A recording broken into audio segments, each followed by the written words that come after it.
우리는 다산비전 시니어 영상제작단입니다. 몇 달 전부터 영상 제작을 배우고 있습니다. 은퇴 후 많은 사람들을 만나 대화를 즐기고 영상 촬영을 하면서 활기찬 노후 생활을 하고 있습니다. 올해는 봉오동 전투 승리 100주년을 기념하여 많은 행사들이 열렸습니다. 우리도 봉오동 전투 다큐를 한번 제작해보자고 의견을 모았습니다. 시니어들의 도전, 봉오동 전투 한번 지켜봐 주십시오. 봉오동 전투하면 많은 사람들이 홍범도 장군이 지휘하여 전투를 승리했다고 생각합니다. 홍범도는 호랑이 잡던 산포수 출신으로 어병들을 조직하여 일제와 싸웠습니다. 그리고 북한도 연해주에서 독립군을 이끌며 일본군과 싸웠습니다. 그런 전투 경험들은 봉오동에서 일본군과 싸우는데 큰 도움이 되었습니다. 봉오동 전투는 홍범도의 대한독립군, 최진동의 군무도독부와 더불어 안무의 대한국민회가 연합통합부대를 결성하여 일본군과 싸웠습니다. 그런데 이번에 봉오동 전투를 조사하면서 봉오동 전투의 영웅 홍범도 장군과 더불어 우리는 최진동, 최운산, 최치용 삼형제의 이야기를 알게 되었습니다. 이들 삼형제의 활동이 봉오동 전투 승리에 큰 역할을 했다고 하는데 어떤 이야기인지 무척 궁금해졌습니다. 최진동 삼형제는 연길 국자가에서 태어났는데 중국군 장장림 군대에서 군사훈련을 담당하였고 사업을 하여 큰 돈을 벌었다고 합니다. 또한 봉오동 골짜기를 개척하여 한인촌을 만들고 독립군 양성기지를 운영했습니다. 독립군을 무장시키기 위해 러시아에서 현대무기도 대량으로 사들였습니다. 홍범도 장군 부대와 안무의 부대가 봉오동으로 집결하였을 때에도 최진동 삼형제가 군수품 보급에 큰 도움을 주었습니다. 이들 삼형제가 이끌고 있던 군무도독부의 전투력이 또한 막강하였고 군무도독부의 본부가 있는 봉오동에서 전투가 벌어졌다는 사실도 알게 되었습니다. 흥미롭게도 최운산 장군의 손녀가 최근에 광복회관에서 최운산 장군 기념사진 전시회를 열고 삼형제 중 둘째인 최운산 장군의 이야기를 책으로 펴냈다는 기사를 발견했습니다. 그래서 우리는 전시회장을 방문하여 최운산 장군 기념사업회 이사이신 최성주님을 만났습니다. 최성주 이사는 할아버지의 고향인 봉오동을 여러 번 다녀오셨습니다. 이사님의 설명을 들으면서 봉오동을 먼저 한번 돌아보겠습니다. 여기가 한경부터 원성이거든요. 여기가 원성이고 봉오동은 원성에서 두만강만 건너가면 있어요.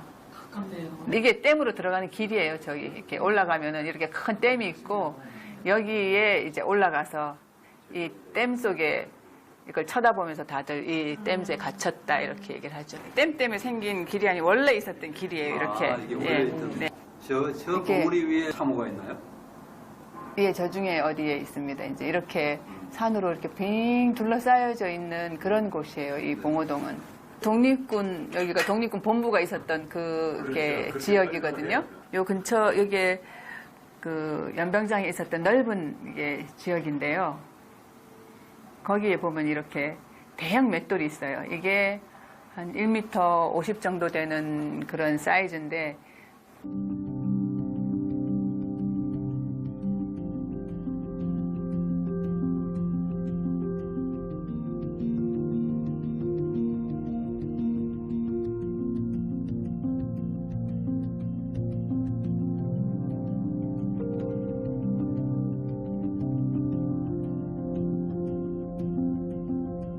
우리는 최성주 이사와 인터뷰를 한 다음에 좀 더 자세히 알아보고자 독립기념관을 방문하였습니다.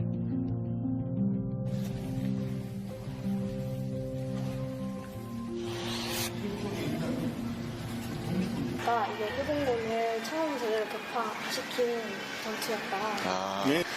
제가 아는 뭐 독립전쟁은 제일 큰 게 청산리 대첩이었는데, 청산리 대첩 이전에 제일 최초로 전투한 게 봉오동 전투고, 그 전투로 인해서 저희 독립군들이 이제 용기를 얻고, 이제 청산리 대첩부터 뭐 많은 전쟁을 이뤄서 지금까지 와가지고 독립을 할 수 있게 됐다고 생각합니다.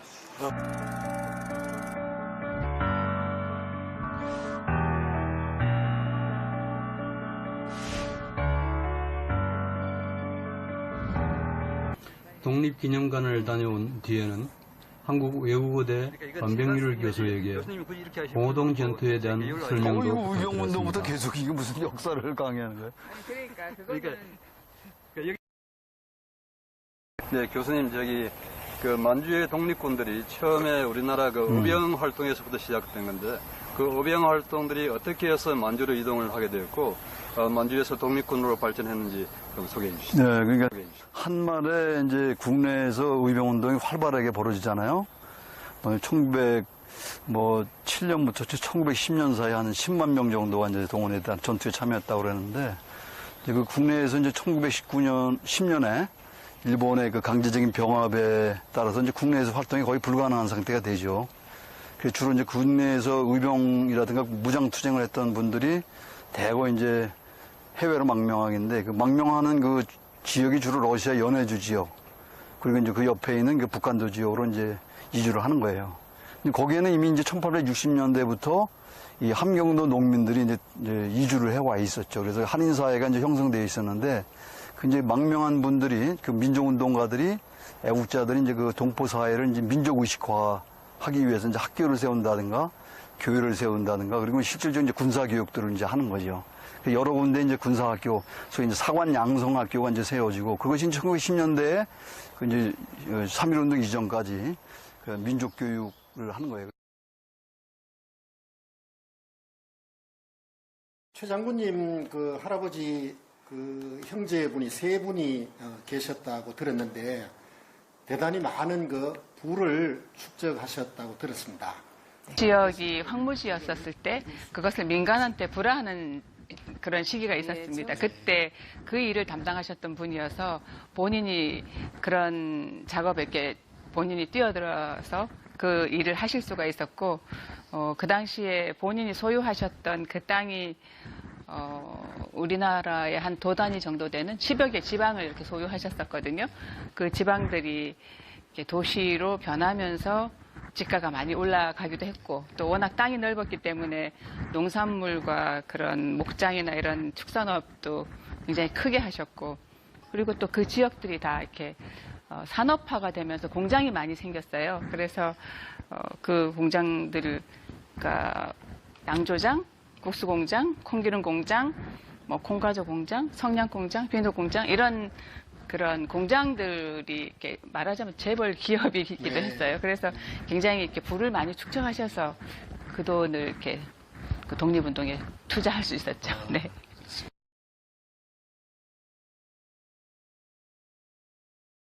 이제 3.1운동이 일어나면서 이제 그 전민족적인 이제 일본 항일운동이 벌어진 건데, 이제 3.1운동이라는 거는 그냥 그 평화적인 운동이잖아. 시위운동일 뿐만 아니라 이제 파리 강화 회의에 우리 이제 민족 대표들이 파견됐을 때 그분들의 어떤 외교 활동을 지원하기 위한 그것으로 해서 만세 시위운동이 벌어진 거예요.